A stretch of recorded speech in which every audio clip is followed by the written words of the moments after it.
नमस्कार बच्चों, कैसे हैं आप सभी। उम्मीद करता हूं कि आप सभी बहुत अच्छे होंगे। एक बार फिर से आप सभी का हमारे इस नए लेक्चर में हार्दिक स्वागत है। बच्चों, आज के इस नए लेक्चर में हम लोग कक्षा 12वीं की मैथमेटिक्स की एक्सरसाइज 10.2 के क्वेश्चन से सॉल्व करने वाले हैं। तो चलिए शुरू करते हैं आज के इस नए लेक्चर को। पहला क्वेश्चन है, निम्नलिखित सदिशों के परिमाण का परिकलन कीजिए। पहला क्वेश्चन में टोटल 3 क्वेश्चंस दिए हुए हैं। तो चलिए सबसे पहले हम लोग फर्स्ट क्वेश्चन को सॉल्व करते हैं।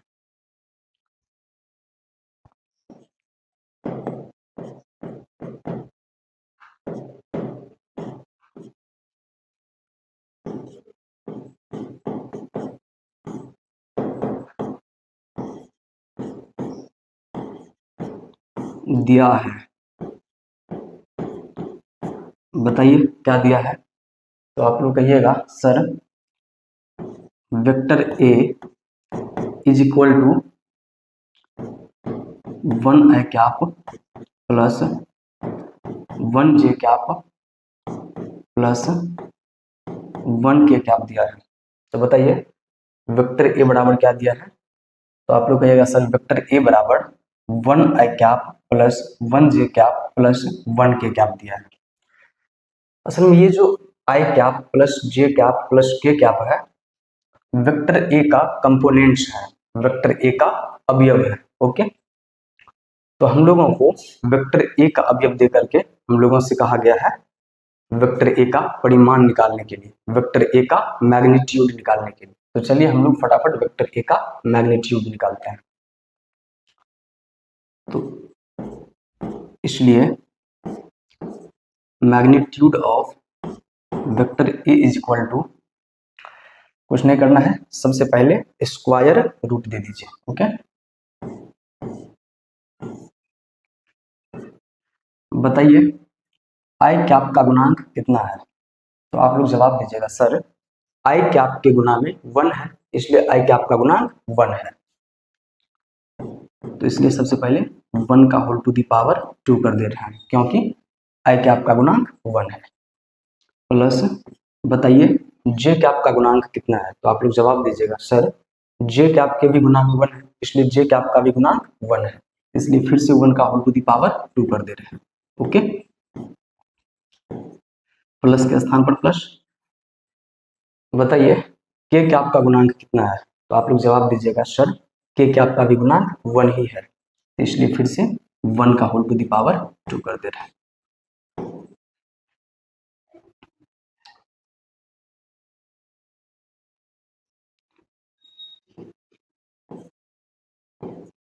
ओके, तो बताइए क्या हो जाएगा। कहिएगा magnitude of vector A is equal to square root of 1 को 2 टाइम्स मल्टीप्लाई करिएगा तो प्रोडक्ट 1 आएगा, प्लस फिर से 1 को 2 टाइम्स मल्टीप्लाई करिएगा तो प्रोडक्ट फिर से 1 आएगा, प्लस फिर से 1 को 2 बार गुना करने पर गुणनफल 1 आएगा। और हाँ, किसी भी वेक्टर के मैग्नीट्यूड को ऐसे ही मॉड्यूलस के अंदर बंद करके रिप्रेजेंट करते हैं, समझ रहे हैं ना। तो असल में ये जो है मैग्नीट्यूड ऑफ वेक्टर ये है, अर्थात ए वेक्टर के परिमाण है। ओके, तो इसलिए वेक्टर ए के परिमाण बराबर, बताइए जब इन तीनों ही एक को जोड़ा जाए तो सम कितना आएगा। तो आप लोग बोलिएगा सर इन तीनों ही एक को जोड़ने पर सम 3 आएगा। तो हम लोग क्या देख रहे हैं, हम लोग देख रहे हैं कि वेक्टर ए का परिमाण जो है वो अंडर रूट 3 इकाई प्राप्त हुआ। कितना प्राप्त हुआ, अंडर रूट 3 इकाई। इकाई को अंग्रेजी में यूनिट बोलते हैं, तो आप इसे अंडर रूट 3 यूनिट भी बोल सकते हैं। तो फटाफट आप लोग इसका स्क्रीनशॉट ले लीजिए। तो ऐसे ही किसी भी वेक्टर का मैग्नीट्यूड निकाला जाता है। ओके, अब हम लोग दूसरे क्वेश्चन को सॉल्व करते हैं। बताइए दूसरा क्वेश्चन क्या है।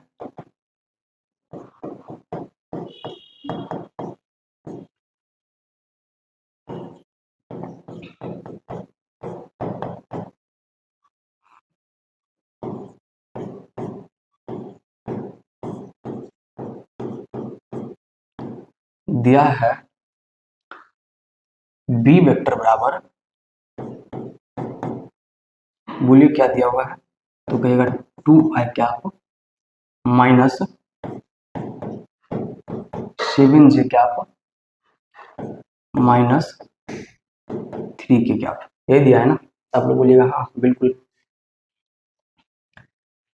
तो चलिए हम लोग फटाफट बी वेक्टर का भी परिमाण निकालते हैं। तो इसलिए magnitude of B vector is equal to क्या हो जाएगा, तो कहिएगा सर सबसे पहले एक स्क्वायर रूट दीजिए।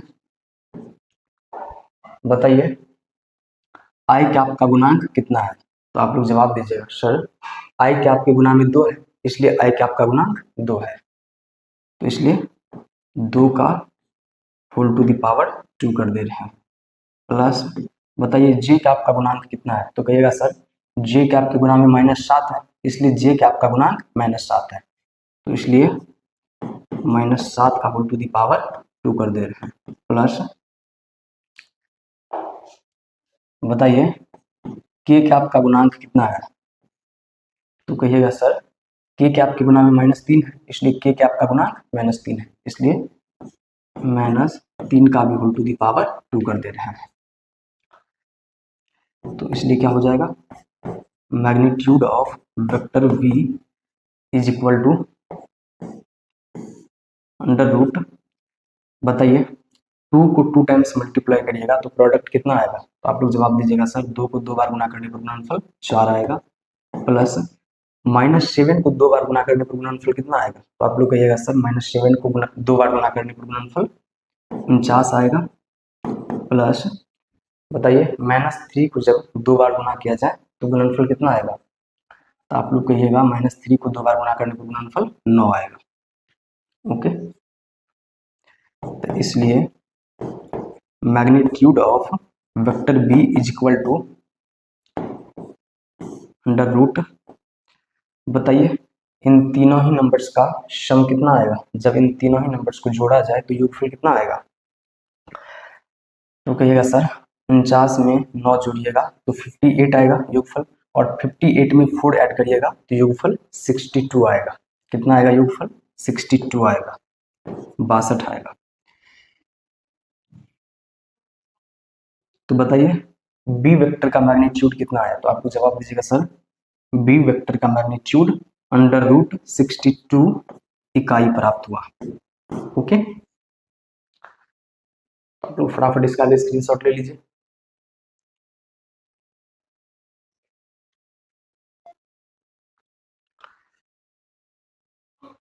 आई होप आप लोग इन सॉल्यूशन का स्क्रीनशॉट ले लिए होंगे, तो अब मैं इसे क्लीन कर दे रहा हूं।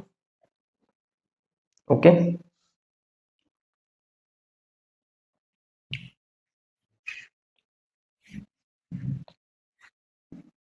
चलिए अब हम लोग तीसरे क्वेश्चन को सॉल्व करते हैं फटाफट। बताइए तीसरा क्वेश्चन क्या है,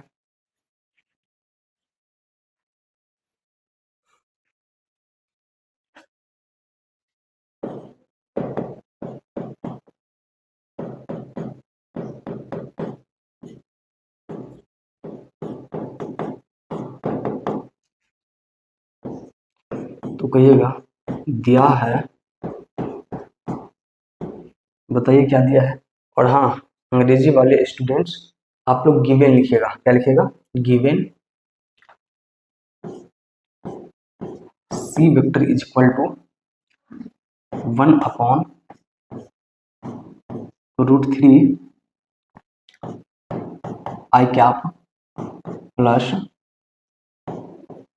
1/√3 जे कैप माइनस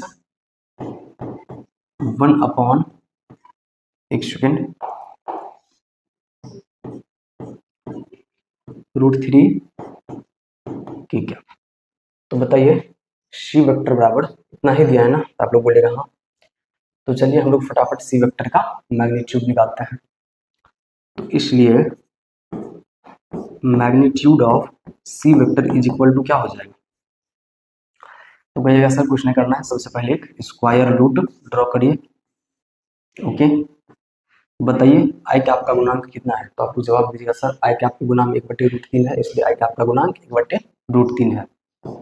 इसलिए सबसे पहले 1/√3 का होल टू दी पावर 2 कर दे रहे हैं,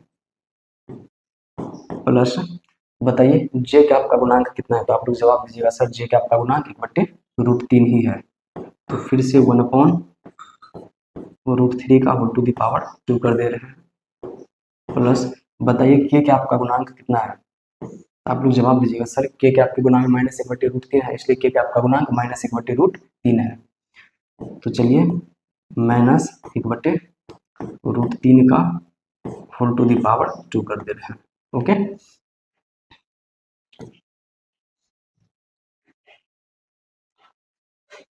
तो बताइए क्या हो जाएगा? तो कहेगा इसलिए सी वेक्टर के परिमाण बराबर स्क्वायर रूट ऑफ क्या हो जाएगा? बताइए 1/√3 को अगर 2 बार गुना किया जाए तो गुणनफल कितना आएगा? तो आप लोग जवाब दीजिएगा सर गुणनफल 1/3 आएगा, क्योंकि जब 1 को 2 बार गुना किया जाएगा तो गुणनफल 1 आएगा, और √3 को 2 बार गुना करने पर गुणनफल 3 आएगा। इसलिए जब 1/√3 को 2 टाइम्स मल्टीप्लाई किया जाएगा तो प्रोडक्ट 1/3 आएगा। प्लस बताइए फिर से 1/√3 को 2 टाइम्स मल्टीप्लाई करने पर प्रोडक्ट कितना आएगा? तो कहेगा सर फिर से गुणनफल 1/3 ही आएगा। प्लस अब बताइए अगर -1/√3 को 2 टाइम्स मल्टीप्लाई किया जाए तो गुणनफल कितना आएगा? आप लोग जवाब दीजिएगा सर तो भी गुणनफल 1/3 ही आएगा, क्योंकि क्योंकि माइनस को 2 टाइम्स मल्टीप्लाई करने पर प्रोडक्ट गुणनफल प्लस आएगा, और 1/√3 को 2 बार गुना करने पर गुणनफल 1/3 आएगा, इसलिए -1/√3 को 2 बार गुना करने पर गुणनफल 1/3 आएगा। ओके, तो इसलिए magnitude of C vector is equal to, बताइए क्या हो जाएगा? तो हम लोग देख रहे हैं कि इन तीनों ही फ्रैक्शंस का डिनोमिनेटर्स सेम है, इक्वल है, तो सभी डिनोमिनेटर्स का एलसीएम ले लीजिए। बताइए लिस्ट कॉमन मल्टीपल कितना आएगा? तो कहिएगा सर 3 तथा 3 का लघुत्तम समावर्तक 3 आएगा। अब क्या करना है कि पहले भिन्न के हर से इस 3 में भाग दीजिए। तो पहले भिन्न का हर में कितना है? 3 है, तो इस 3 से इस 3 में भाग दीजिए, भागफल कितना आएगा? 1 आएगा, और उस भागफल 1 को इस 1 से गुना करिए, तो बताइए गुणनफल कितना आ जाएगा? तो कहिएगा सर 1 आएगा। प्लस फिर से क्या करना है, अब दूसरे भिन्न के हर से इस 3 में भाग देना है, तो बताइए दूसरे भिन्न का हर कितना है? तो कहेगा सर 3 है, तो 3 से जब इस 3 में भाग दीजिएगा भागफल 1 आएगा, 1 को जब इस 1 से गुना करिएगा तो फिर से गुणनफल कितना आएगा? 1 आएगा। प्लस इसी प्रकार जब 3 से 3 में भाग दीजिएगा भागफल 1 आएगा, 1 को इस 1 से गुना करिएगा गुणनफल 1 आएगा। ओके, तो आई होप इसमें किसी को भी कोई परेशानी नहीं होगी। तो बताइए इसलिए magnitude of C vector is equal to क्या हो जाएगा? तो कहिएगा सर ऊपर के 3 एक को जोड़ने पर योगफल 3 आएगा, और हर में पहले से कितना है? 3 है, तो बताइए क्या हो जाएगा? तो कहेगा सर 3 एकम 3, 3 एकम 3, तो इसलिए वेक्टर सी के परिमाण बराबर √1, और बताइए 1 का स्क्वायर रूट क्या होता है? तो आप लोग जवाब दीजिएगा सर 1 का स्क्वायर रूट 1 होता है, इसलिए magnitude of C vector is equal to 1। तो बताइए सी वेक्टर का परिमाण कितना है? तो आप लोग जवाब दीजिएगा सर सी वेक्टर का परिमाण 1 इकाई प्राप्त हुआ। कितना प्राप्त हुआ? 1 इकाई अर्थात 1 यूनिट। ओके, चलिए तो फटाफट आप लोग इसका भी स्क्रीनशॉट ले लीजिए। तो हम लोग फर्स्ट के तीनों ही क्वेश्चंस को सॉल्व कर दिए, अब हम लोग दूसरे क्वेश्चन को सॉल्व करेंगे। ओके,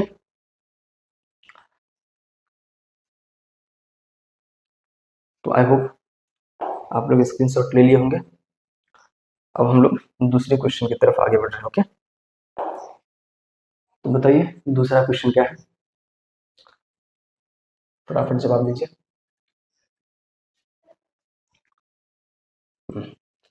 दूसरा क्वेश्चन है समान परिमाण वाले दो विभिन्न सदिश लिखिए।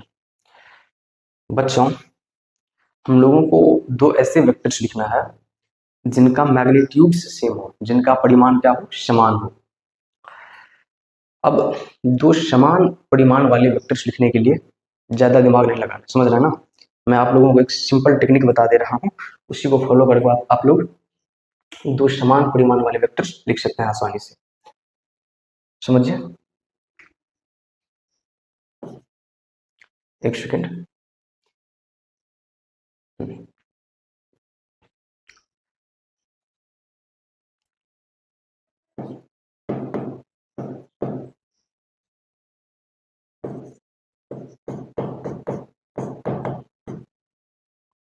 समझिए दो समान परिमाण वाले वेक्टर्स कैसे लिखते हैं, क्या तरीका है लिखने का। तो पहले कोई भी एक वेक्टर लिख लीजिए, सबसे पहले कोई भी एक वेक्टर लिख लीजिए। जैसे मान लीजिए कि एक वेक्टर ए है, एक वेक्टर ए है, इसको मैं थोड़ा लेफ्ट में लिख दे रहा हूं। तो मान लीजिए कि एक वेक्टर ए है और ए वेक्टर बराबर दिया है 2i cap plus 3j cap plus 4k cap. अब हम लोगों को क्या करना है कि इस वेक्टर का मैग्नीट्यूड जितना है तो इतना ही मैग्नीट्यूड वाला एक दूसरा वेक्टर लिखना है, समझ रहे हैं ना। तो कुछ नहीं करना है, करना क्या है समझिए। मान लीजिए एक दूसरा वेक्टर बी वेक्टर है। अब देखिए क्या है ना, बी वेक्टर जो भी लिखने वाले हैं उसमें भी आई कैप, जे कैप, के कैप, इन तीनों ही यूनिट वेक्टर्स का कोएफिशिएंट्स जो है वो इन्हीं तीनों नंबर्स को रखने वाले हैं, समझ रहे हैं ना। लेकिन इसी क्रम में नहीं लिखेंगे, उसका क्रम चेंज कर देंगे, बदल देंगे। जैसे मान लीजिए यहाँ पर आई कैप का कोएफिशिएंट कितना है, तो आप लोग जवाब दीजिएगा सर आई कैप का गुणांक 2 है, जे कैप का गुणांक 3 है, के कैप का गुणांक 4 है। तो अब जो हम लोग बी वेक्टर लिख रहे हैं तो उसमें आई कैप, जे कैप, के कैप का कोएफिशिएंट जो है इसी क्रम में नहीं लिखेंगे। देखिए इन्हीं तीनों नंबर्स को लिखना है, समझ रहे हैं ना। इन्हीं तीनों नंबर्स को उस वेक्टर में भी लिखना है, लेकिन इसी क्रम में नहीं, अदल बदल कर देंगे। ओके, तो मैं क्या कर रहा हूँ, बी वेक्टर में आई कैप का गुणांक 3 कर दे रहा हूँ। ओके, तो क्या हो जाएगा 3i cap plus J cap का गुणांक 4 कर दे रहा हूँ। तो बताइए क्या हो जाएगा 4j cap plus K cap का गुणांक 2 कर दे रहा हूँ, 2k कैप। क्योंकि हम लोगों को पता है जब भी किसी वेक्टर का मैग्नीट्यूड निकालते हैं तो मैग्नीट्यूड निकालने के लिए स्क्वायर रूट के अंदर क्या करते हैं कि इन तीनों ही यूनिट वेक्टर्स के कोएफिशिएंट्स का गुणांक का स्क्वायर करके उसको जोड़ देते हैं, ये काम करते हैं ना। तो असल में यही तीन नंबर्स उस वेक्टर में भी लिखा हुआ है। तो जब हम लोग इस वेक्टर का भी मैग्नीट्यूड निकालेंगे तो क्या करेंगे, तीन स्क्वायर रूट में इन तीन नंबर्स का क्या करेंगे, स्क्वायर करेंगे, वर्ग करेंगे और सभी को जोड़ देंगे। तो बताइए कितना आएगा। तो कहेगा सर 3 को 2 बार गुना करिएगा 9, 4 को 2 बार गुना करिएगा 16, तो 16 9 25, और 2 को 2 बार गुना करिएगा 4, तो 25 4 29। मतलब इसका जो मैग्नीट्यूड आएगा √29 आएगा। ओके, और हाँ इसका एक बार मैग्नीट्यूड निकालिए ओरली। तो कहिएगा सर 2 को 2 बार गुना करिएगा 4, 3 को 2 बार गुना करिएगा 9, तो 9 4 13, और 4 को 2 बार गुना करिएगा 16, तो 16 13 29। तो इसका भी मैग्नीट्यूड कितना आएगा √29 का। तो हम लोग क्या देख रहे हैं, इन दोनों ही वेक्टर्स का मैग्नीट्यूड समान प्राप्त हो रहा है। तो हम लोग इन दोनों वेक्टर्स को समान परिमाण वाले दो सदिश बोल सकते हैं, समझ रहे हैं ना। वैसे आप लोग चाहें तो इन दोनों वेक्टर्स का मैग्नीट्यूड निकाल सकते हैं। चलिए निकाल करके देखते हैं। तो बताइए मैग्नीट्यूड ऑफ वेक्टर ए बराबर क्या हो जाएगा। तो कहिएगा सर कुछ नहीं करना है, स्क्वायर रूट दीजिए और बताइए आई कैप का गुणांक कितना है। तो कहिएगा सर आई कैप का गुणांक 2 है, इसलिए 2 का होल टू दी पावर 2 कर दीजिए। प्लस बताइए जे कैप का गुणांक कितना है। तो कहिएगा सर जे कैप का गुणांक 3 है, इसलिए 3 का भी होल टू दी पावर 2 कर दीजिए। प्लस बताइए के कैप का गुणांक कितना है। तो कहिएगा सर के कैप का गुणांक 4 है, इसलिए 4 का भी होल टू दी पावर 2 कर दीजिए। ओके, तो बताइए क्या हो जाएगा। तो इसलिए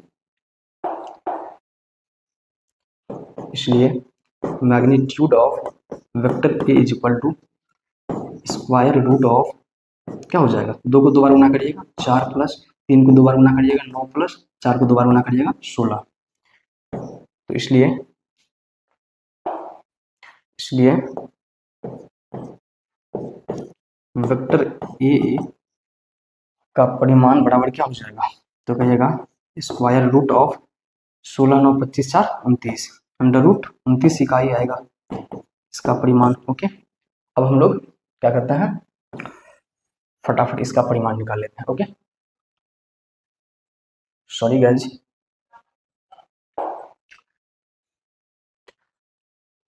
तो बताइए क्या हो जाएगा, तो कहिएगा magnitude of vector B is equal to square root of, बताइए आई कैप का गुणांक कितना है, तो कहिएगा सर 3 है, तो 3 का whole to the power 2 plus J cap का गुणांक कितना है 4 है, तो 4 का whole to the power 2 plus K cap का गुणांक कितना है 2 है, तो 2 का whole to the power 2। Okay, इसलिए magnitude of vector B is equal to under root क्या हो जाएगा, 3 को 2 बार गुना करिएगा 9 प्लस 4 को 2 बार गुना करिएगा 16 प्लस 2 को 2 बार गुना करिएगा 4, तो इसलिए वेक्टर बी के परिमाण बराबर कितना आया बोलिए, तो कहेगा सर 16 9 25 4 29 अंडर रूट 29 इकाई परिमाण आया।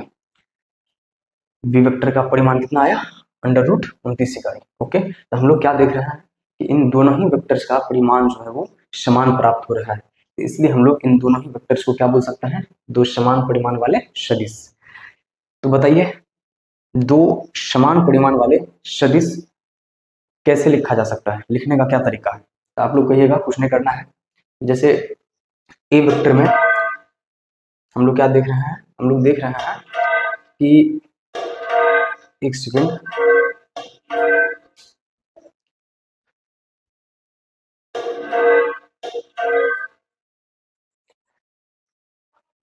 एक सेकेंड बच्चों,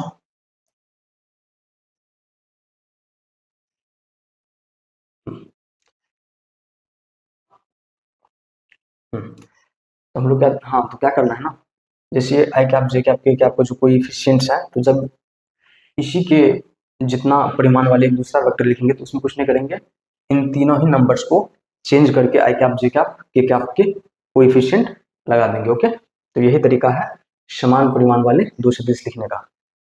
तो फटाफट आप लोग इसका स्क्रीनशॉट ले लीजिए, अब हम लोग अगले क्वेश्चन की तरफ आगे बढ़ेंगे।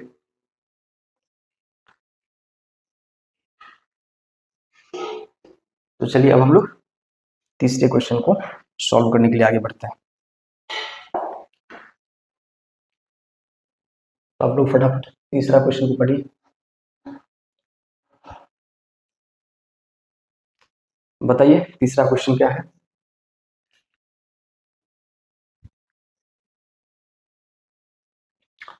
तीसरा क्वेश्चन है समान दिशा वाले दो विभिन्न सदिश लिखिए। तीसरा क्वेश्चन में कहा जा रहा है कि समान दिशा वाले सेम डायरेक्शंस वाले दो वेक्टर्स लिखिए। तो हम लोगों को दो ऐसे वेक्टर्स लिखना है जिनका डायरेक्शंस क्या हो, समान हो। अब आप लोग कहिएगा सर मैग्नीट्यूड्स तो समझ में आया, दो समान मैग्नीट्यूड्स वाला वेक्टर्स कैसे लिखना है वो तरीका समझ में आ गया, लेकिन सर ये कैसे पता चलेगा कि दो वेक्टर्स का डायरेक्शंस सेम है, दो वेक्टर्स का दिशा समान है। सुनिए, जिन वेक्टर्स का डायरेक्शन कोसाइंस समान होता है, जिन वेक्टर्स का, जिन सदिश का डायरेक्शन कोसाइंस समान होता है, दिशा कोजिया समान होता है, उन वेक्टर्स का डायरेक्शंस भी समान होता है। अब आप लोग कहिएगा सर ये डायरेक्शन कोसाइंस क्या होता है, तो देखिए किसी भी वेक्टर का तीन डायरेक्शन कोसाइंस होता है, किसी भी वेक्टर का तीन डायरेक्शन कोसाइंस होते हैं, एक होता है एल का वैल्यू, एक होता है एम का वैल्यू तथा एक होता है एन का वैल्यू। तो बताइए आप लोग क्या समझे हैं, तो कहिएगा सर किसी भी वेक्टर के तीन डायरेक्शन कोसाइंस होते हैं। अब चलिए सबसे पहले मैं आप लोगों को, तो मैंने कहा था इसको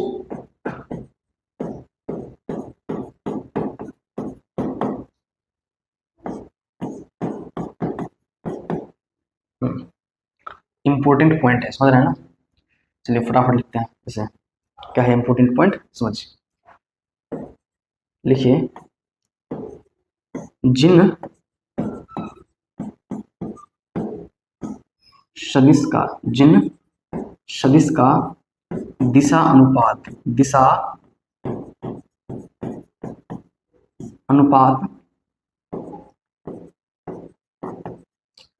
समान अनुपात में होगा, अर्थात समानुपाती होगा। समझ रहे हैं ना, जिन सदिश का दिशा अनुपात समान अनुपात में होगा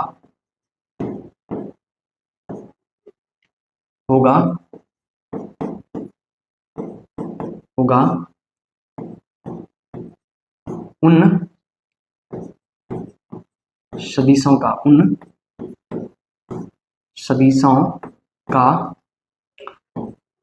दिशा कोज्या भी समान होगा। दिशा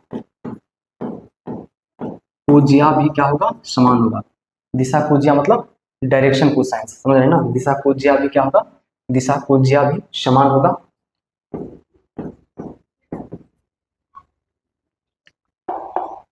दिशा कोज्या भी क्या होगा, समान होगा। और एवं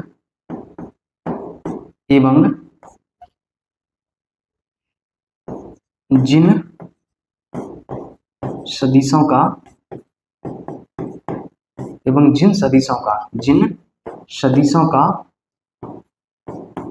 दिशा कोज्या समान होगा, दिशा कोज्या अर्थात डायरेक्शन कोसाइंस, क्या बोलते हैं इसे अंग्रेजी में, डायरेक्शन कोसाइंस। ओके, तो जिन सदिशों का दिशा कोज्या समान होगा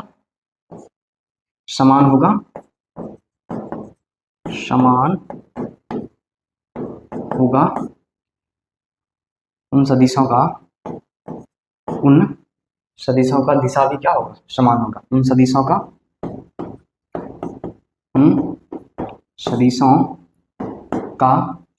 दिशा भी क्या होगा, सदिशों का दिशा भी समान होगा।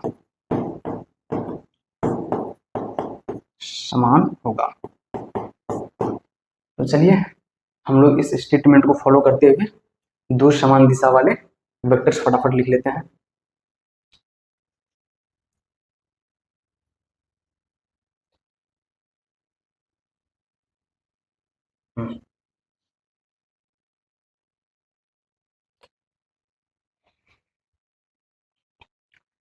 तो बताइए स्टेटमेंट क्या है। तो कहेगा सर कथन है जिन सदिश का या फिर जिन सदिशों का दिशा अनुपात समान अनुपात में होगा, जिन सदिशों का दिशा अनुपात समान अनुपात में होगा उन सदिशों का दिशा कोज्या भी समान होगा, एवं जिन सदिशों का दिशा कोज्या समान होगा उन सदिशों का दिशा भी क्या होगा, समान होगा। तो फटाफट आप लोग इसका स्क्रीनशॉट ले लीजिए।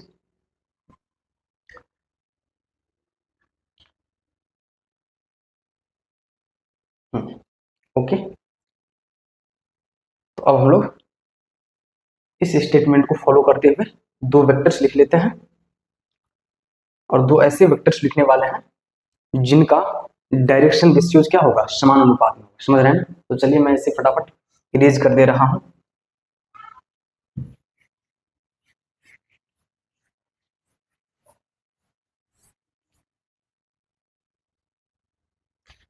तो समझिए, मान लीजिए एक वेक्टर ए है और ए वेक्टर बराबर है 2i cap plus 3j cap plus 4k cap, तथा एक दूसरा वेक्टर बी वेक्टर है, तथा एक दूसरा वेक्टर बी वेक्टर है।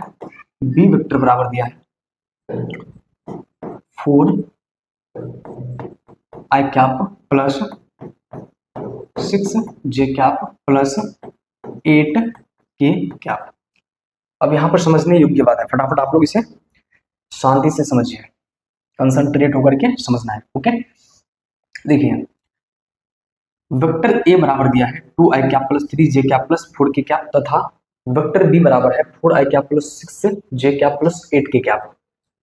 अगर मैं डायरेक्शन रेशियोज की बात करूं, दिशा अनुपात की बात करूं, तो वेक्टर ए के कंपोनेंट्स में ये जो 2 दिख रहा है, 3 दिख रहा है तथा 4 दिख रहा है, यही तीनों नंबर्स इस वेक्टर का डायरेक्शन रेशियोज है। समझ रहे हैं ना। फिर से सुनिए, वेक्टर ए के कंपोनेंट्स में ये जो 2 दिख रहा है, 3 दिख रहा है तथा 4 दिख रहा है, यही तीनों नंबर्स वेक्टर ए का क्या है, डायरेक्शन रेशियोज है। इसी प्रकार वेक्टर बी के कंपोनेंट्स में जो 4 दिख रहा है, 6 दिख रहा है, 8 दिख रहा है, यही तीनों नंबर्स इस वेक्टर का क्या है, तो आप लोग जवाब दीजिएगा सर इस वेक्टर का डायरेक्शन रेशियोज है। समझ रहे हैं ना? तो सुनिए, तो अगर मैं वेक्टर ए की डायरेक्शन रेशियोज की बात करूं तो बताइए क्या है वेक्टर ए का डायरेक्शन रेशियोज।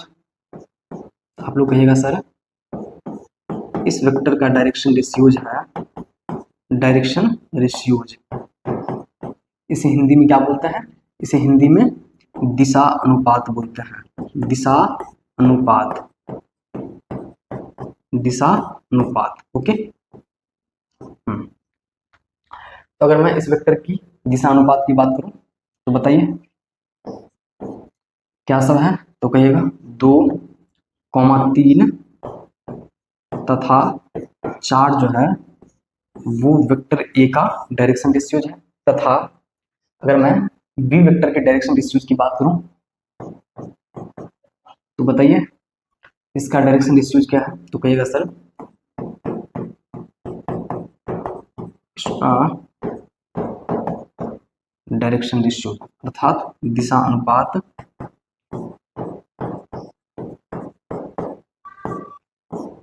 इसका दिशानुपात है 4,6 तथा 8। तो ये जो 4,6 तथा 8 है, ये तीनों नंबर्स जो है वो ये तीनों नंबर्स बी वेक्टर का क्या है, डायरेक्शन रेशियोज है। ओके।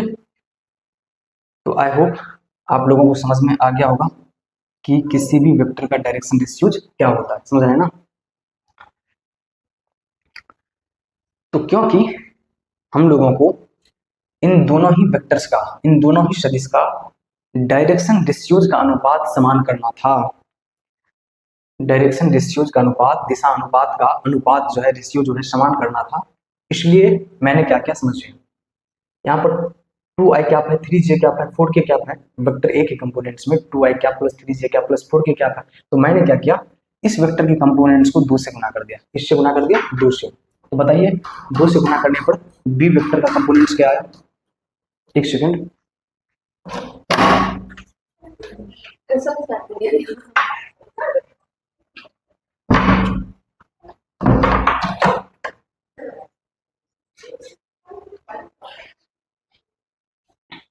हाँ, तो क्योंकि अनुपात समान करना था, रेशियो जो है वो समान करना था, इसलिए इस वेक्टर के कंपोनेंट्स को क्या किया, 2 से गुना कर दिया। अब 2 से गुना करने पर क्या हुआ समझिए, जब आप लोग ए वेक्टर के आई कैप तथा बी वेक्टर के आई कैप के कोएफिशिएंट्स का अनुपात निकालिएगा तो बताइए कितना आएगा।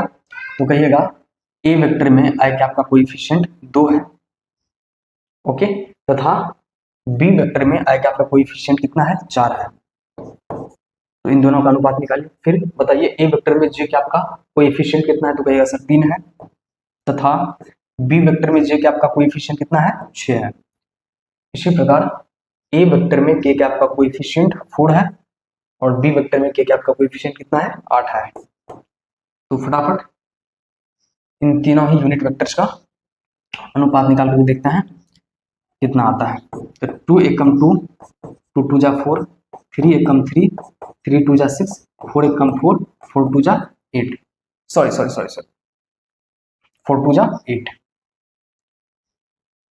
यहाँ पर कितना आएगा, यहाँ पर 2 आएगा। हम लोग क्या देख रहे हैं, हम लोग देख रहे हैं कि इन दोनों ही वेक्टर्स का जो डायरेक्शन रेशियोज है, दिशा अनुपात है, वो समान अनुपात में, प्रोपोर्शनल है, समानुपाती है। कितना आ रहा है अनुपात, 1/2 आ रहा है। समझ रहे हैं ना? तो मैंने एक स्टेटमेंट लिखा था, बताइए वो स्टेटमेंट क्या था, तो आप लोग जवाब दीजिएगा सर। उस स्टेटमेंट में लिखा हुआ था कि जिन वेक्टर्स का डायरेक्शन रेशियोज समान अनुपात में होगा, जिन वेक्टर्स का दिशा अनुपात समान अनुपात में होगा, समझ रहे हैं ना, उन वेक्टर्स का डायरेक्शन कोसाइंस भी समान होगा, और जिन वेक्टर्स का डायरेक्शन कोसाइंस समान होगा उन वेक्टर्स का दिशा भी समान होगा। तो हम लोग क्या देख रहे हैं, हम लोग देख रहे हैं कि इन दोनों वेक्टर्स का डायरेक्शन रेशियोज जो है, दिशा अनुपात जो है, वो समान अनुपात में है, प्रोपोर्शनल है। तो हम लोग बोल सकते हैं स्टेटमेंट के अकॉर्डिंग कि इन दोनों वेक्टर्स का डायरेक्शन कोसाइंस भी समान होगा, डायरेक्शन कोसाइंस भी समान होगा। और जब इन दोनों वेक्टर्स का डायरेक्शन कोसाइंस समान होगा तो इन दोनों का दिशा भी क्या होगा, समान होगा। तो चलिए अब हम लोग सीखते हैं कि किसी भी वेक्टर का डायरेक्शन कोसाइंस कैसे निकाला जाता है। तो अब मैं इसे डिलीट कर दे रहा हूं।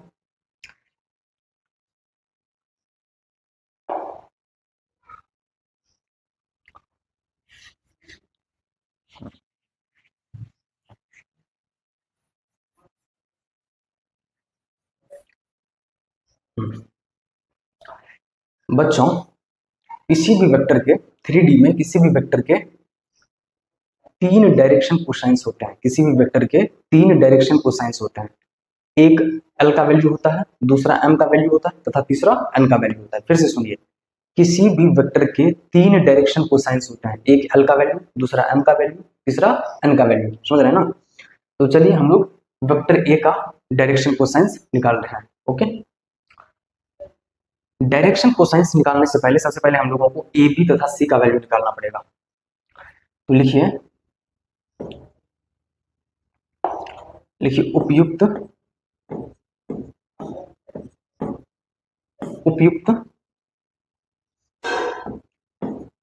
सदिश से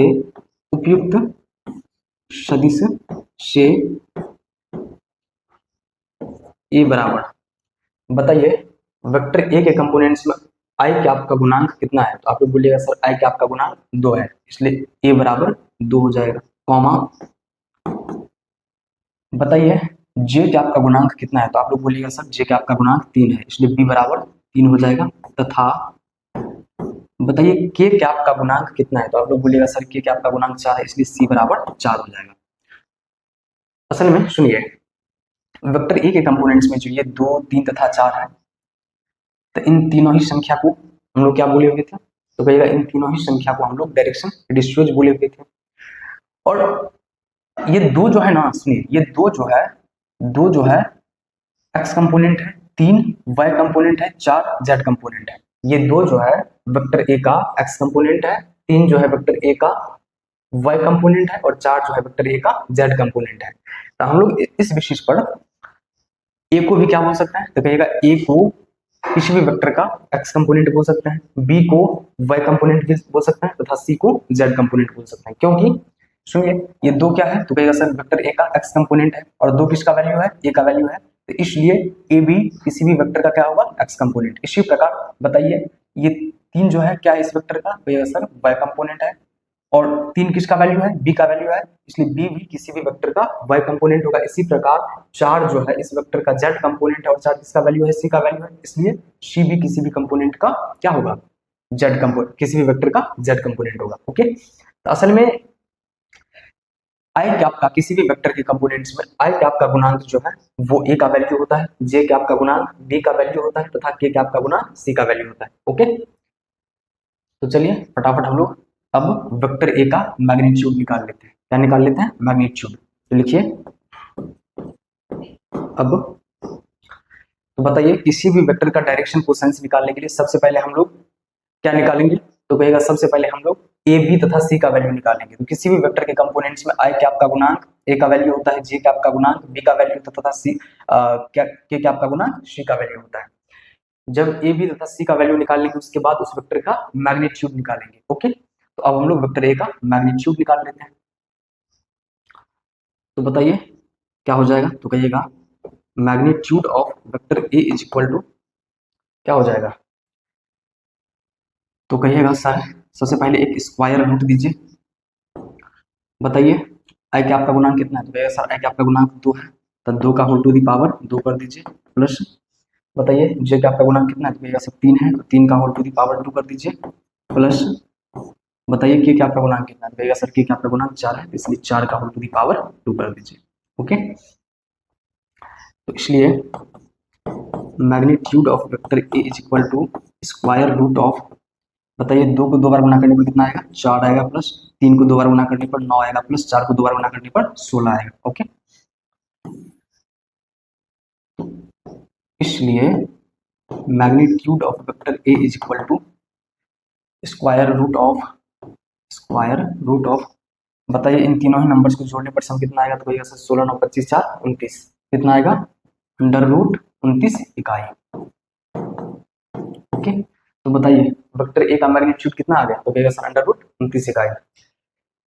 अब हम लोग सबसे पहले एल का वैल्यू निकाल लेते हैं। ओके, तो लिखिए चूंकि, और हाँ एक मिनट, असल में किसी भी वेक्टर के मैग्नीट्यूड को आर से भी रिप्रेजेंट किया जा सकता है, समझ रहे हैं ना? किसी भी वेक्टर के मैग्नीट्यूड को आर से भी, स्मॉल आर से, छोटी आर से रिप्रेजेंट किया जाता है। ओके, इसलिए हम लोग इसे आर का वैल्यू भी बोल सकते हैं, समझ रहे हैं ना? तो बताइए आर का वैल्यू कितना आया? तो आप लोग बोलिएगा सर √29। ओके, तो चूंकि एल बराबर ए बट्टे आर होता है, तो इसलिए एल बराबर, बताइए ए का वैल्यू कितना है? तो भैया सर ए का वैल्यू 2 है, तो इसलिए ए के स्थान पर 2 रख दीजिए, अपॉन बताइए आर का वैल्यू कितना है? तो भैया सर आर का वैल्यू √29 है, इसलिए आर के स्थान पर √29 रख दीजिए। ओके, तो एल का वैल्यू कितना आया? 2/√29। अब हम लोग एम का वैल्यू निकाल लेते हैं। तो एम बराबर होता है बी बट्टे आर। एम बराबर क्या होता है? बी बट्टे आर।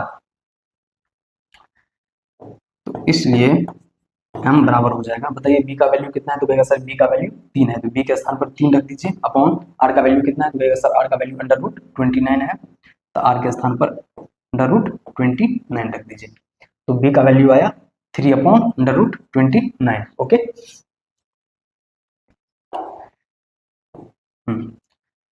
अब हम लोग सी का वैल्यू निकाल लेते, सॉरी एन का वैल्यू निकाल लेते हैं। तथा एन बराबर होता है सी बट्टे आर। क्या होता है? सी बट्टे आर। तो इसलिए एन बराबर हो जाएगा, बताइए सी का वैल्यू कितना है? तो आप लोग बोलेगा सर सी का वैल्यू 4 है, तो 4 बट्टे, बताइए आर का वैल्यू कितना है? तो भैया सर आर का वैल्यू √29 है, इसलिए आर का स्थान पर √29 लिख दीजिए। ओके, तो हम लोग क्या देख रहे हैं? हम लोग देख रहे हैं कि एल का वैल्यू 2/√29 आया, एम का वैल्यू 3/√29 आया, तथा एन का वैल्यू 4/√29 आया। तो ये जो एल का वैल्यू, एम का वैल्यू तथा एन का वैल्यू है, यही तीनों वैल्यूज इस वेक्टर का डायरेक्शन कोसाइंस है, समझ रहे हैं ना?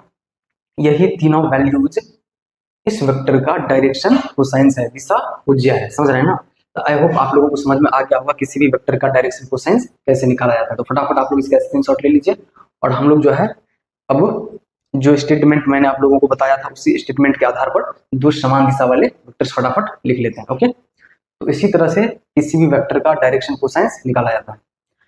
तो आई होप आप लोग फटाफट इसका स्क्रीनशॉट ले लिए होंगे। अब मैं इसे क्लीन कर दे रहा हूँ।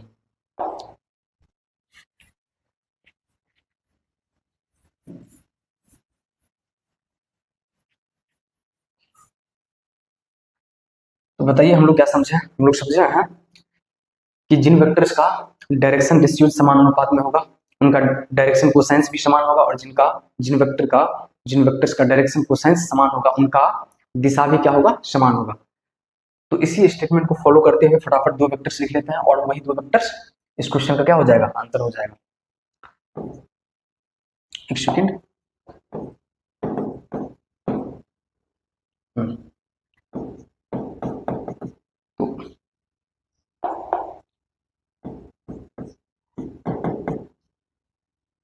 मान लीजिए कि एक वेक्टर ए बराबर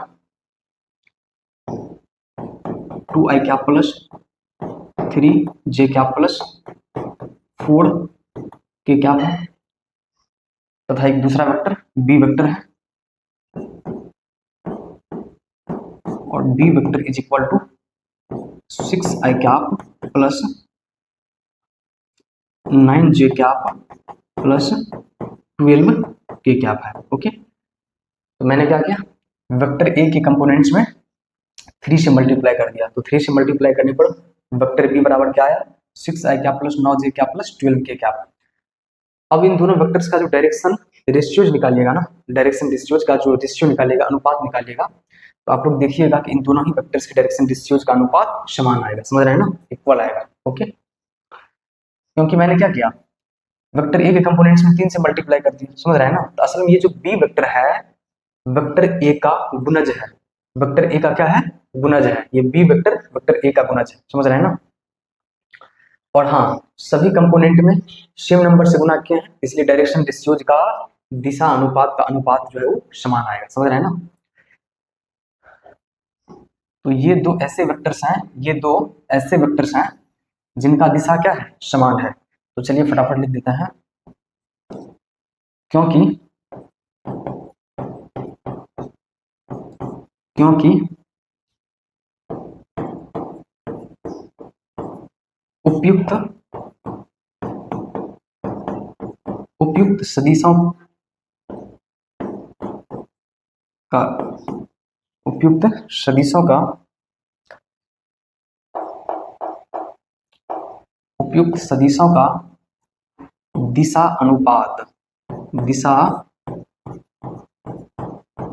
अनुपात ऑब्लिक डायरेक्शन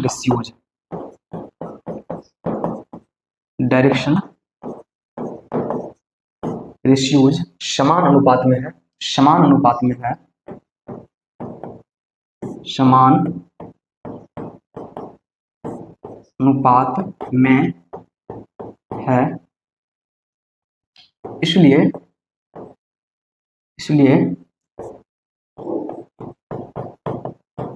इन वेक्टर्स का अर्थात सदिश का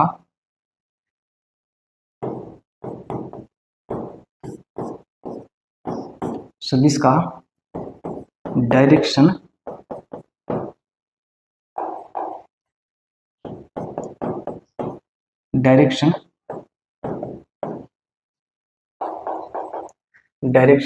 कोसाइंस भी क्या होगा, डायरेक्शन कोसाइंस भी समान होगा।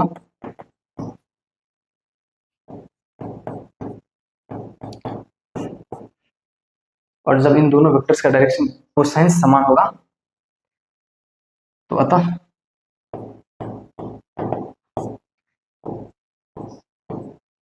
इनका दिशा भी क्या होगा, समान होगा, या फिर लिख सकते थे अर्थात इनका दिशा भी क्या होगा, समान होगा।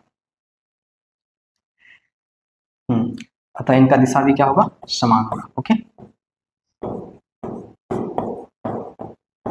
दिशा भी समान होगा।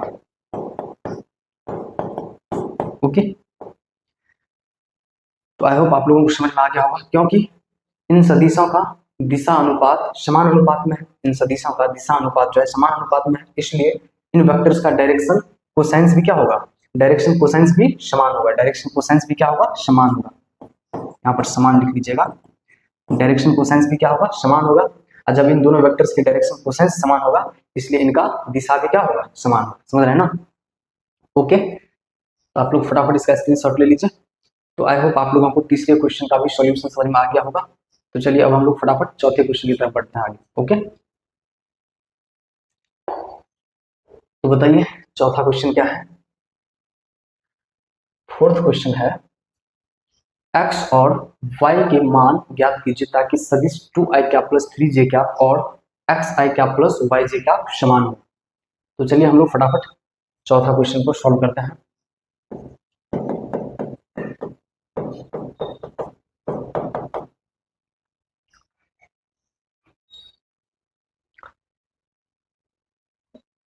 देखिए ये दोनों ही कंपोनेंट्स जो है, ये दोनों ही कंपोनेंट्स इक्वल है, बराबर है। 2i cap plus 3j cap लिखिए, चूंकि या फिर प्रश्न से समझ रहे हैं ना, चूंकि 2i cap plus 3j cap is equal to xi cap plus yj cap. आप लोग मुझे एक बात बताइए कि ये दोनों ही कंपोनेंट्स कब समान हो सकता है, ये दोनों ही कंपोनेंट्स, दोनों ही अवयव कब समान हो सकता है। तो आप लोग कहिएगा सर अगर इस कंपोनेंट्स में x के स्थान पर, सुनिए, x के स्थान पर 2 रख दिया जाए तथा y के स्थान पर 3 रख दिया जाए। अगर इस कंपोनेंट्स में x के स्थान पर 2 रख दिया जाए तथा y के स्थान पर 3 रख दिया जाए तो ये दोनों ही कंपोनेंट्स आपस में समान हो जाएगा, आपस में बराबर हो जाएगा। कैसे, तो समझिए, x का स्थान पर 2 रखने पर क्या हो जाएगा, तो कहिएगा x का स्थान पर 2 रखने पर 2i कैप हो जाएगा, प्लस y के स्थान पर 3 रखने पर क्या हो जाएगा, तो कहिएगा सर y के स्थान पर 3 रखने पर 3j कैप हो जाएगा। तो बताइए, बराबर के बाईं ओर भी क्या है, बराबर के बाईं ओर भी 2i cap plus 3j cap है। तो हम लोग क्या देख रहे हैं कि x के स्थान पर 2 तथा y के स्थान पर 3 रख देने पर दोनों तरफ के कंपोनेंट्स क्या हो गए, बराबर हो गए। हम लोग क्या बोल सकते हैं कि x तथा y के मान क्रमशः 2 और 3 के लिए ये दोनों ही कंपोनेंट्स क्या है, समान है। x के मान 2 के लिए तथा y के मान 3 के लिए ये दोनों ही कंपोनेंट्स क्या होंगे, बराबर होंगे। समझ रहे हैं ना, तो हम लोग बोल सकते हैं अतः x बराबर 2 होगा तथा y बराबर 3 होगा। ओके, या फिर ऐसे भी इस क्वेश्चन को सॉल्व किया जा सकता था, कंपेयर करके, तुलना करके। जैसे बराबर की बाईं ओर आई कैप का गुणांक कितना है, 2 है, और बराबर के दाईं ओर आई कैप का गुणांक कितना है, x है। तो क्योंकि बराबर के बाईं ओर भी आई कैप है और बराबर के दाईं ओर भी आई कैप है, तो बराबर के बाईं ओर आई कैप के गुणा में 2 है और बराबर के दाईं ओर आई कैप के गुणा में x है। तो असल में बताइए कि बराबर की बाईं ओर जो है x के स्थान पर कितना है, तो जहां पर देखिए बराबर के दाईं ओर जहां पर x है ना, बराबर के बाईं ओर वहां पर 2 है, बराबर के दाईं ओर जहां पर x है, बराबर के बाईं ओर वहां पर कितना है, 2 है। मतलब x के स्थान पर कितना है, 2 है, इसलिए x का मान कितना हो जाएगा, 2 हो जाएगा। तथा बराबर के दाईं ओर जहां पर y है ना, बराबर के बाईं ओर वहां पर कितना है, 3 है। मतलब y के स्थान पर कितना है, बराबर के बाईं ओर, तो कहिएगा सर 3 है, इसलिए y बराबर कितना हो जाएगा, 3 हो जाएगा। ओके, तो आई होप आप लोगों को फोर्थ क्वेश्चन का सॉल्यूशन समझ में आया होगा। तो फटाफट आप लोग इसका स्क्रीनशॉट ले लीजिए। अब हम लोग चलते हैं 5वें क्वेश्चन पर।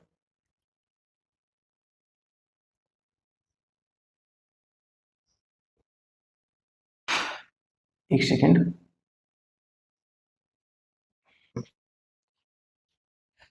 चलिए बताइए पांचवा क्वेश्चन क्या है।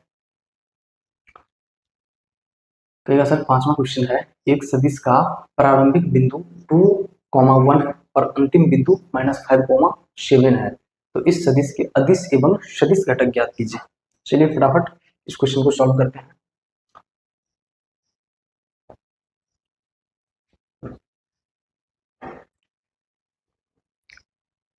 तो मान लीजिए एक ए बी वेक्टर है, ओके, और इस ए बी वेक्टर का इनिशियल पॉइंट ए है तथा टर्मिनल पॉइंट बी है, अर्थात प्रारंभिक बिंदु ए है और अंतिम बिंदु बी है। तो बताइए प्रारंभिक बिंदु का कोऑर्डिनेट्स कितना दिया है, तो आप लोग बोलेगा सर प्रारंभिक बिंदु का कोऑर्डिनेट्स 2,1 दिया हुआ है, 2,1 दिया हुआ है, तथा अंतिम बिंदु का कोऑर्डिनेट्स कितना है, तो आप लोग बोलेगा सर अंतिम बिंदु का निर्देशांक -5,7 है। तो पिछले लेक्चर में मैंने आप लोगों को वेक्टर का कंपोनेंट्स निकालना सिखाया था, वेक्टर का कंपोनेंट्स निकालना सिखाया था। तो अगर आप लोगों को वेक्टर का कंपोनेंट्स निकालना नहीं आता है, तो आप लोग पिछले लेक्चर को देख करके सीख सकते हैं कि किसी भी वेक्टर का कंपोनेंट्स कैसे निकाला जाता है। चलिए आप लोगों को यहाँ भी सिखा देते हैं किसी भी वेक्टर का कंपोनेंट्स कैसे निकाला जाता है। तो ए बी एक वेक्टर है जिसमें ए पॉइंट का निर्देशांक 2,1 दिया हुआ है तथा बी पॉइंट का निर्देशांक -5,7 दिया हुआ है। तो देखिए जब किसी वेक्टर के प्रारंभिक बिंदु का निर्देशांक x1, y1 होता है तथा अंतिम बिंदु का निर्देशांक x2, y2 होता है, तो उस स्थिति में उस वेक्टर का जो कंपोनेंट्स होता है वो होता है x2 - x1 i क्या प्लस y2 - y1 j का। फिर से सुनिए, जब किसी भी वेक्टर के प्रारंभिक बिंदु का निर्देशांक x1, y1 दिया रहता है तथा अंतिम बिंदु का निर्देशांक x2, y2 दिया रहता है, तो उस स्थिति में उस वेक्टर का जो कंपोनेंट्स होता है वो होता है x2 minus x1 I cap plus y2 minus y1 J cap. तो बताइए उस अकॉर्डिंग, उस अनुसार ए बी वेक्टर का कंपोनेंट्स क्या हो जाएगा। तो मान लेते हैं कि ये -5 जो है ना, -5 जो है ये x2 का वैल्यू है तथा 7 जो है y2 का वैल्यू है। इसी प्रकार ए बिंदु पहले है, ए बिंदु पहले है, ये प्रारंभिक बिंदु है, इसलिए ए बिंदु के इस 2 को x1 का मान मान लेते हैं और इस 1 को y1 का मान मान लेते हैं। हम लोग क्या मान लिए, ये 2 जो है 2 x1 का वैल्यू है और ये 1 जो है 1 y1 का वैल्यू है। इसी प्रकार इस -5 को x2 का वैल्यू मान लिए तथा इस 7 को y2 का वैल्यू मान लिए। ओके, तो लिखिए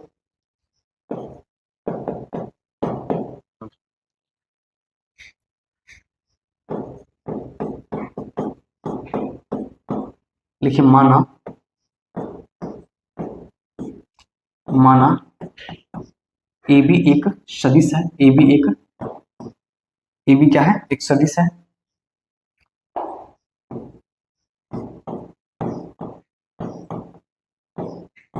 सदिश है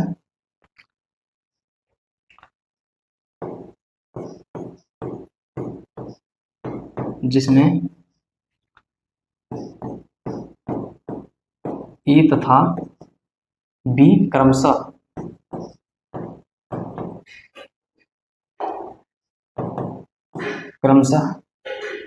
सदिश ए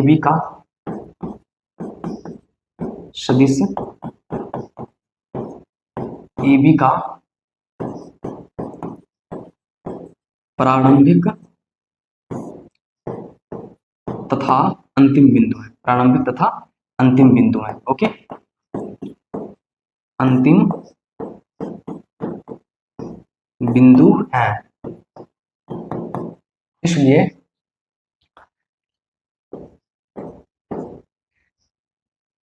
प्रश्नानुसार ए का निर्देशांक क्या हो जाएगा, ए का कोऑर्डिनेट्स हो जाएगा 2, 1 तथा बी का कोऑर्डिनेट्स हो जाएगा -5, 7। इसलिए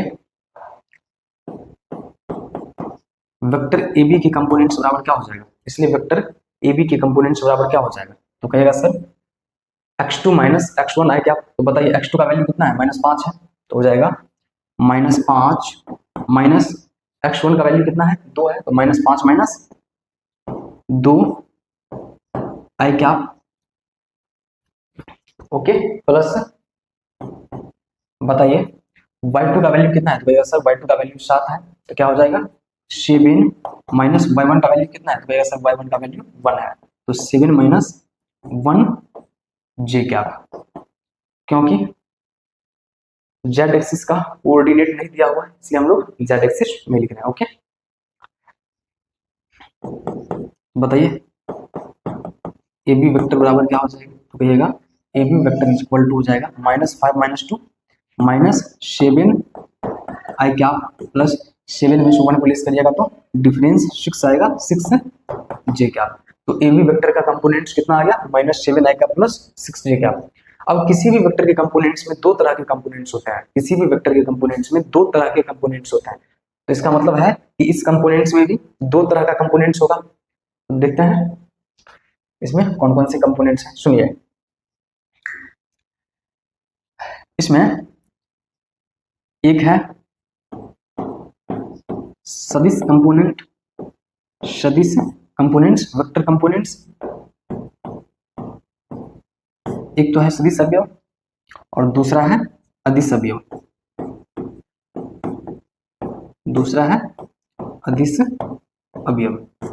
अगर मैं -7 आई कैप तथा 6 जे कैप की बात करूं, -7 आई कैप तथा 6 जे कैप, तो ये दोनों ही कंपोनेंट्स सदिश अवयव है, समझ रहे हैं ना, ये दोनों ही कंपोनेंट्स वेक्टर कंपोनेंट्स हैं ए बी वेक्टर का। ओके, तथा -7 तथा 6 जो है ये दोनों ही कंपोनेंट्स जो है, ये दोनों ही कंपोनेंट्स जो है AB वेक्टर का अधिसव्य है, समझ रहे हैं ना, ये दोनों कंपोनेंट्स AB वेक्टर का अधिसव्य है। ओके,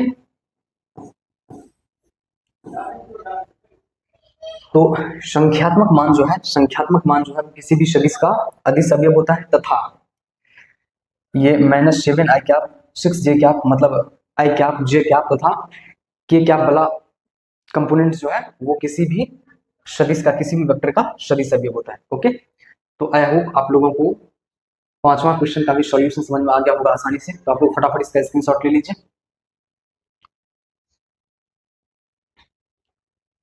अब हम लोग 6th क्वेश्चन को सॉल्व करेंगे। ओके, तो बताइए छठा क्वेश्चन क्या है। छठा क्वेश्चन में दिया है ए वेक्टर बराबर आई cap -2 J cap plus K cap तथा बी वेक्टर बराबर दिया है -2 आई कैप प्लस 4 जे कैप प्लस 5 के कैप, और सी वेक्टर बराबर दिया है आई कैप -6 जे कैप -7 के कैप। इन तीनों ही वेक्टर्स का योगफल निकालना है। क्या निकालना है? योगफल निकालना है, मतलब इन तीनों ही वेक्टर्स को जोड़ना है। ओके, तो चलिए फटाफट जोड़ते हैं इन तीनों ही वेक्टर्स को।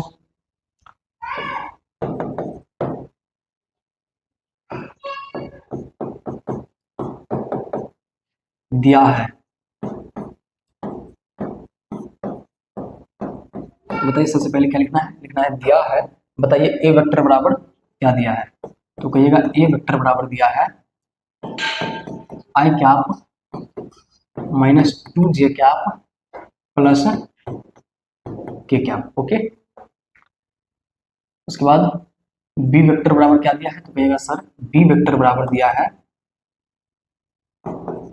-2 आई कैप प्लस 4 जे कैप प्लस 5 के कैप, तथा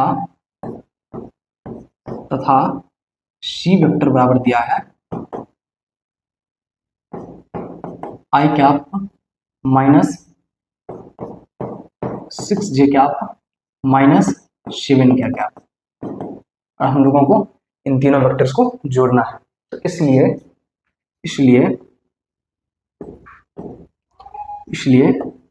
ए vector plus B vector plus C vector बराबर क्या हो जाएगा? आप लोग कहिएगा सर ए वेक्टर का वैल्यू है I cap -2 J cap plus K cap.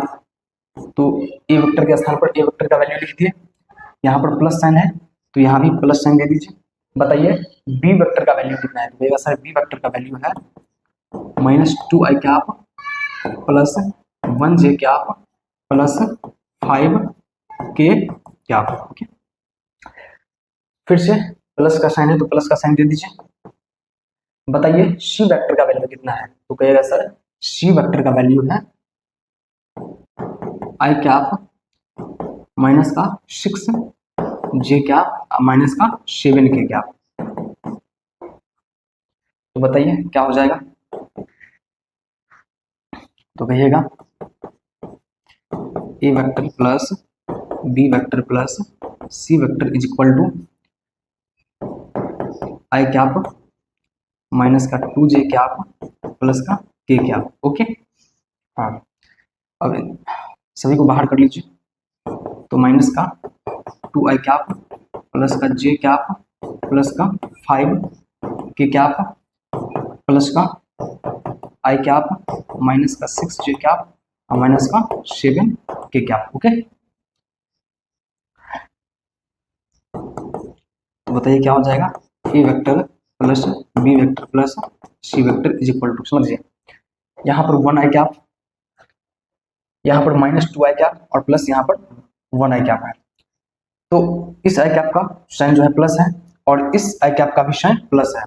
तो पहले प्लस साइन वाले आई कैप को जोड़ लेते हैं। ओके, तो बताइए आई कैप में आई कैप को जोड़िएगा, 2 आई कैप होगा तो लिख दीजिए 2 आई कैप, और यहाँ पर है -2 आई कैप, इसको यहाँ पर लिख दीजिए। ओके, तो माइनस का 2 आई कैप।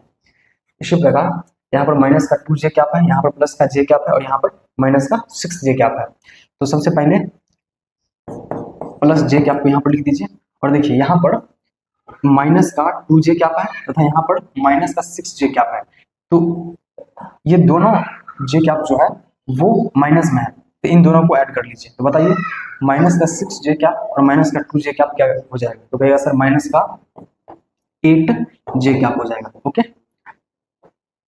अब जो यहाँ पर k कैप है तथा यहाँ पर 5k कैप है, यहाँ पर 7 माइनस का 7k कैप है। तो k कैप को जब 5k कैप में जोड़िएगा योगफल 6k कैप आएगा। कितना आएगा? 6k cap. तो लिख दीजिए 6k कैप और माइनस का 7k कैप लिख दीजिए। ओके, तो हम लोग क्या किए, हम लोग जो है एक जगह कर लिए। ओके, आई कैप वाले टर्म को एक जगह कर लिए, जे कैप वाले टर्म को एक जगह कर लिए तथा के कैप वाले टर्म्स को एक जगह कर लिए। ओके, बताइए क्या हो जाएगा? तो इसलिए A vector plus B vector plus C vector is equal to, बताइए 2i कैप में से 2i कैप को लेस करिएगा डिफरेंस 0 आएगा, प्लस 1j कैप में से 8j कैप को लेस करिएगा डिफरेंस कितना आएगा? माइनस का 7j कैप आएगा ना। तो डिफरेंस कितना आएगा? माइनस का 7j कैप। ओके, माइनस का 7j कैप। और बताइए 6k कैप में से 7k कैप को लेस करिएगा तो डिफरेंस कितना आएगा? माइनस का 1k कैप। तो हम लोग फाइनली क्या लिख सकते हैं? तो हम लोग लिख सकते हैं, एक सेकेंड,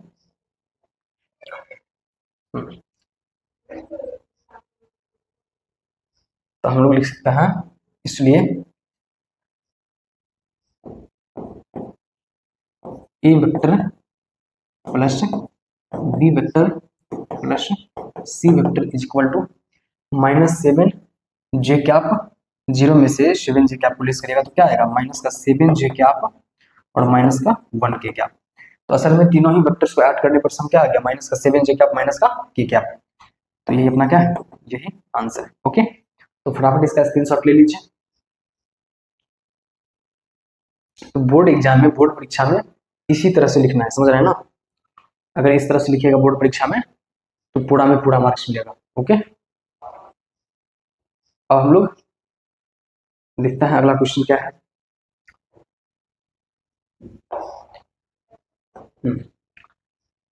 तो 7वां क्वेश्चन है, सदिश A vector is equal to I cap plus J cap plus 2k cap के अनुरूप एक मात्रक सदिश ज्ञात कीजिए।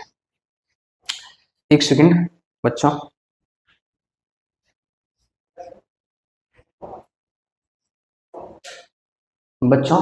आज के इस लेक्चर पे यहीं तक रखते हैं, तो वीडियो बहुत ज़्यादा लंबी हो जाएगी। ऑलरेडी 1 घंटे 30 मिनट का वीडियो हो गया है, तो इस सेशन को यहीं तक रखते हैं। ओके बच्चों, थैंक यू।